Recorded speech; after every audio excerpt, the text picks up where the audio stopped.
പിതാവിൻ്റെയും പുത്രൻ്റെയും പരിശുദ്ധാത്മാവിൻ്റെ നാമത്തിൽ ആമേൻ. വിശുദ്ധ യോഹന്നാൻ എഴുതിയ സുവിശേഷം 15-ാം അധ്യായം 12 മുതൽ 17 വരെയുള്ള തിരുവചനങ്ങൾ. അക്കാലത്ത് യേശു തൻ്റെ ശിഷ്യന്മാരോട് അരുൾ ചെയ്തു, ഇതാണ് എൻ്റെ കൽപ്പന, ഞാൻ നിങ്ങളെ സ്നേഹിച്ചതുപോലെ നിങ്ങളും പരസ്പരം സ്നേഹിക്കണം. സ്നേഹിക്കുന്നതിന് വേണ്ടി ജീവൻ ബലിയർപ്പിക്കാൻ എന്നേക്കാൾ വലിയ സ്നേഹമില്ല.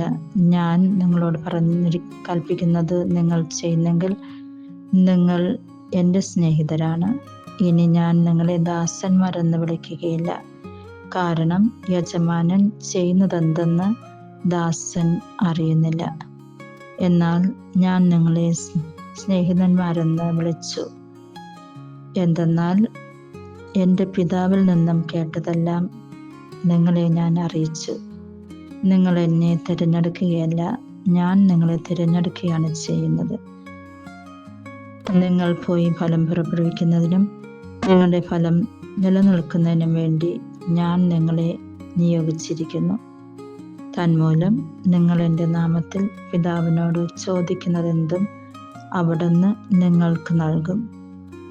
ഞാൻ നിങ്ങളോട് കൽപ്പിച്ചിരിക്കുന്നു, പരസ്പരം സ്നേഹിക്കുവിൻ. യേശു വീണ്ടും നമ്മെ ഓർമ്മപ്പെടുത്തുന്നത് നാം പരസ്പരം സ്നേഹിക്കുന്നതിന് വേണ്ടി തന്നെ. കാര്യങ്ങൾ നേടിയെടുക്കുന്നതിന് വേണ്ടി സ്നേഹം നടിക്കുന്നവരുണ്ട്.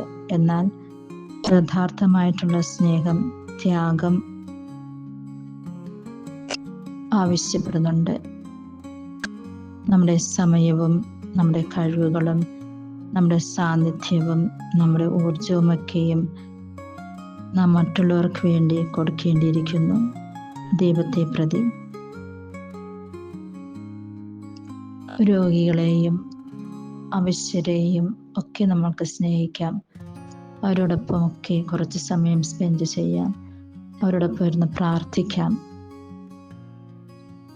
അങ്ങനെ ആ മക്കളും പിതാവായ ദൈവത്തിൻ്റെ മക്കളെന്നുള്ള ബോധ്യത്തിൽ, അവരിലും ദൈവം വസിക്കുന്നു എന്ന ബോധ്യത്തിൽ നമ്മൾക്ക് അവരെയും സ്നേഹിക്കാം. അതിനായിട്ടുള്ള കൃപാപരങ്ങൾ പിതാവായ ദൈവം നമ്മൾക്ക് ഓരോരുത്തർക്കും നൽകട്ടെ എന്ന് പ്രാർത്ഥിക്കുന്നു. യേശു വേറെ ഒരു കാര്യം കൂടെ പറയുന്നുണ്ട്, ഞാൻ നിങ്ങളെ തിരഞ്ഞെടുക്കുകയാണ് ചെയ്തത്. ഒരിക്കലും യേശുവിൻ്റെ ശിഷ്യന്മാരായിരിക്കുവാനായിട്ട് നമ്മൾക്ക് യേശുവിനെ തിരഞ്ഞെടുക്കാനായിട്ട് സാധിക്കുകയില്ല. ദൈവത്തിന് മാത്രമേ നമ്മളെ തിരഞ്ഞെടുക്കുവാനായിട്ട് സാധിക്കുകയുള്ളൂ. അങ്ങനെ തിരഞ്ഞെടുക്കപ്പെട്ട നമ്മൾ ഓരോരുത്തരും അഹങ്കരിക്കാതെ ദൈവത്തിൽ ആശ്രയിച്ചുകൊണ്ട് ദൈവത്തിന് നന്ദി പറഞ്ഞുകൊണ്ട് ജീവിക്കാം. അതിനായിട്ടുള്ള കൃപാപരങ്ങളും പിതാവായ ദൈവം നമ്മൾക്ക് ഓരോരുത്തർക്കും നൽകട്ടെ എന്ന് പ്രാർത്ഥിക്കുന്നു.